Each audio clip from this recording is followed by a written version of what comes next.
My dear brothers and sisters, it is with great joy that I now presented to you Mr. Jonathan and Mrs. Maarlim Tabasana. Jonathan, you may now kiss your bride.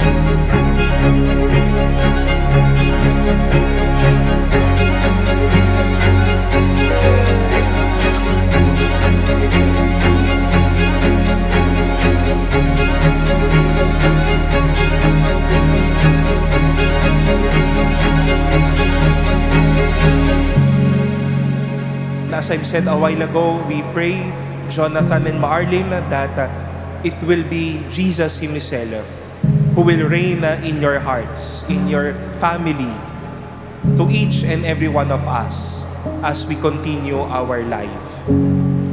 This is a celebration of marriage. Yan. Nagsimula lahat yan nung 10th year reunion ng batch namin sa UE, sa college. Ang tagal-tagal ko nandito, simula 2016, nag-uusap tayo, 17, 18, nag-pandemic na, hindi mo pa rin sinasabi sa akin, may gusto ka sa akin, o bahala ka dyan. Jonathan, did you come here of your own free will to bind yourself forever in the love and service of your wife? Yes, Father.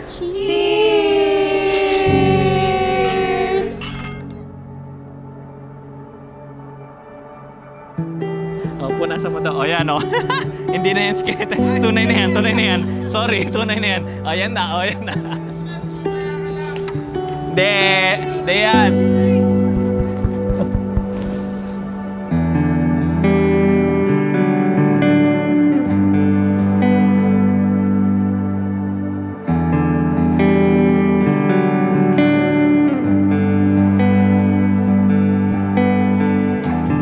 Pero nung college, as in, ayoko sa'yo, parang kasi basta hindi kita gusto.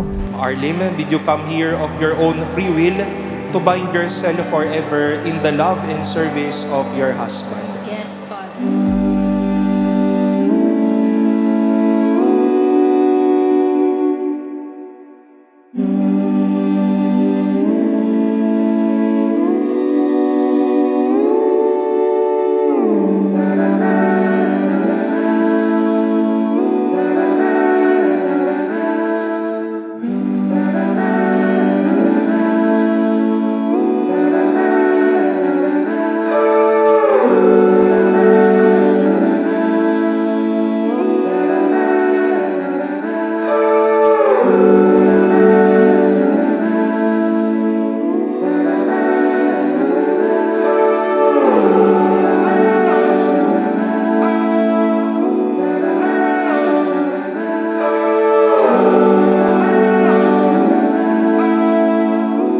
Do you accept him as your lawful husband? Yes, I do.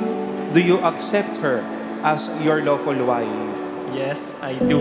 Lights flashing before me, time's drifting away. I can read between the lines, but still haven't found the words to say when long days turn into long years. But is it any wonder we're still here?